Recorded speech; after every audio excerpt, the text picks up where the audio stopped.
भारत की स्वतंत्रता की रजत जयंती पर तत्कालीन प्रधानमंत्री स्वर्गीय श्रीमती इंदिरा गांधी के स्वप्न की नवयुग विद्यालय के रूप में स्थापना की गई। The aim of starting the school was to educate, or rather give education, quality education to economically weaker sections of society.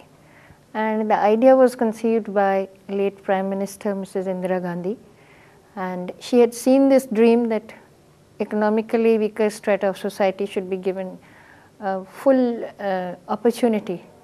Earlier, the competition test for entering the school was at the level of 6th class, and the number was very big because we catered to whole of Delhi, even beyond Delhi, sometimes children coming from Ghaziabad and Sahibabad. I think in your times also it happened.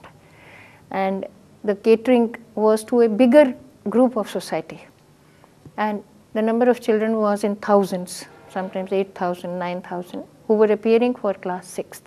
So we had to hire the UPSC hall, and they were conducting the examination, but the body which conducted the examination was NCERT.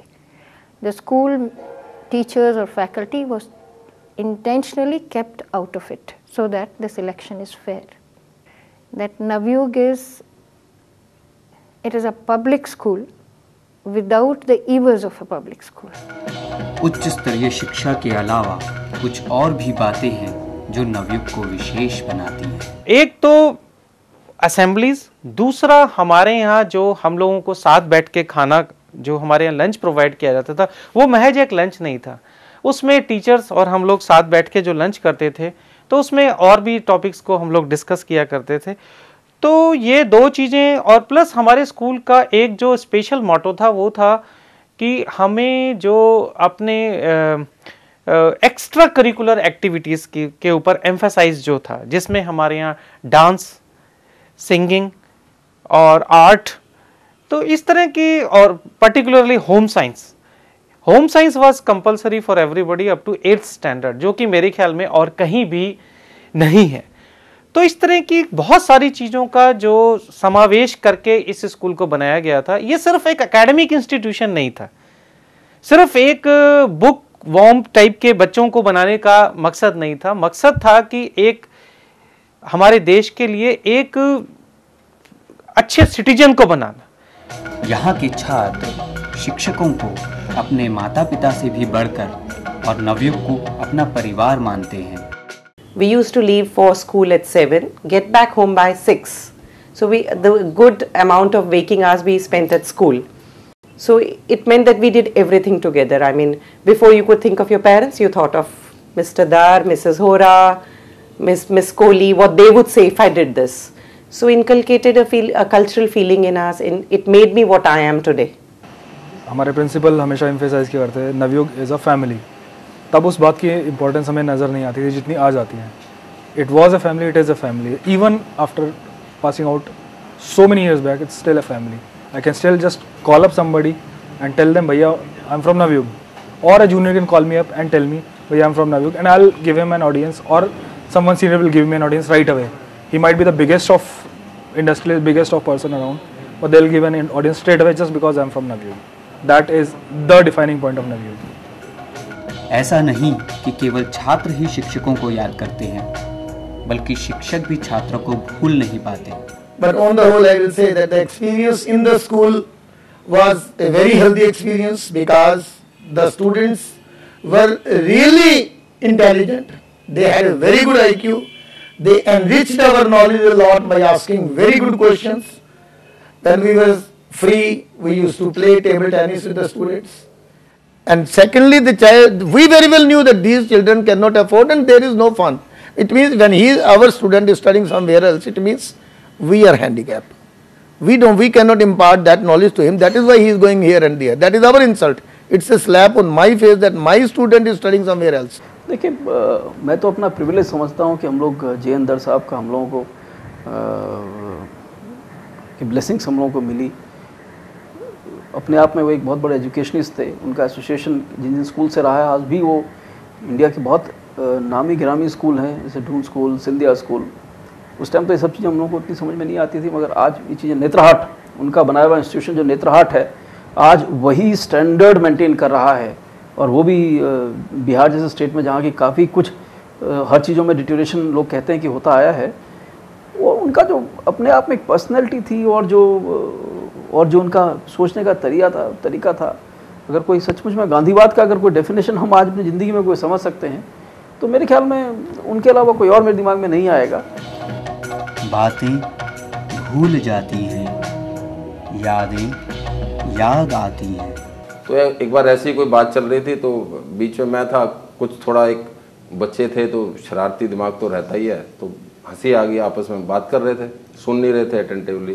तो दर साहब ने notice किया, उन्होंने बुलाया, कह रहा बेटा हंसना है तो यहाँ स्टेज पर बैठ के हंसो। और मुझे याद है, मुझे हंसते हंसते आंसू आ गए। तो ये उनका एक तरीका एक बिल्कुल अलग था, कुछ सिखाने का, एक सबक देने का। वो सबक मैं आज तक नहीं भूला हूँ। Yeah, I think I had the scariest moment of my life, which was just about 1.5 to 2 months into the school. We were in class 6 and we were sitting on the stage because it was our turn to sing the song as the class and section that day. And somebody sitting behind me did something wrong, which was thought to be something done by me. And I was given a slap by Mr. Dar, which I can never forget in my life, you know, because that was, I think, one of the rare occasions when I was slapped by any teacher. Before that and even after that, I do remember that. बहुत बड़ी, किसने नहीं मारा यार, सबने तो मारा है। कौन थी वो हिस्ट्री की टीचर, कौन थी? मिसेस सूद? नहीं, आधार। उनके सिविक्स हम बाहर ही खड़े रहते थे, मैं और 2-3 और फ्रेंड्स, सूरी सर, राज सर, अरमान। किसने नहीं मारा यार, सबने मारा है, बहुत मारा है। I would want to begin my school with that community singing in the assembly hall on that dari that we had, as we would all sit together, and suddenly the principal calling 4 names and saying come and talk of this or that.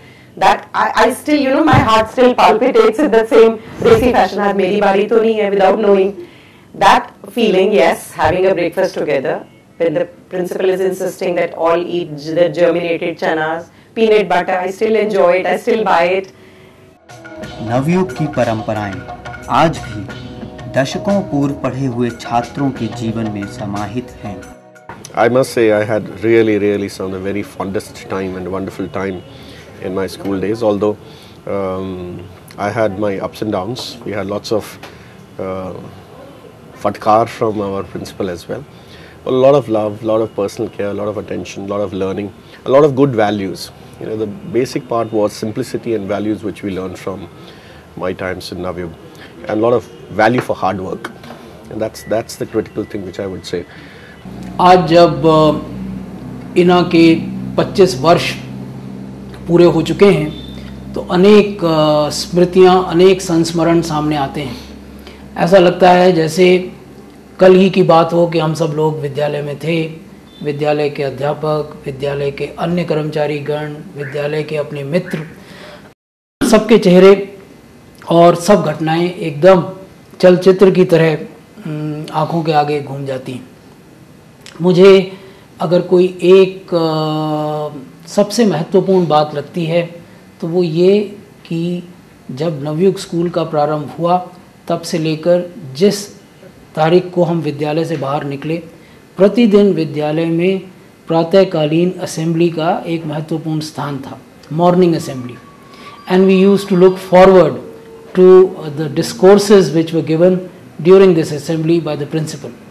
मुझे आज भी याद है तत्कालीन प्रधान अध्यापक, प्रधानाचार्य Shri JN. धर जिस तरह की बातें इस मॉर्निंग असेंबली में बताते थे, वो सब उन यंग इम्प्रेशनेबल माइंड्स के लिए अत्यंत महत्वपूर्ण बातें थी। उनको हम लोगों ने अपने जीवन में उतारने का पूरा प्रयास किया। आज मैं पाता हूँ कि जो कॉन्फिडेंस, जो भावनाओं को अभिव्यक्त करने की क्षमता, the capacity to articulate your feelings हम सब लोगों में है, जो लोग नवयुग से निकले, वो बहुत हद तक उस मॉर्निंग असेंबली की देन है, जिसने हमारी पर्सनैलिटीज़ को बनाया, जिसने हमारे व्यक्तित्व को विकसित करने में एक महत्वपूर्ण योगदान दिया।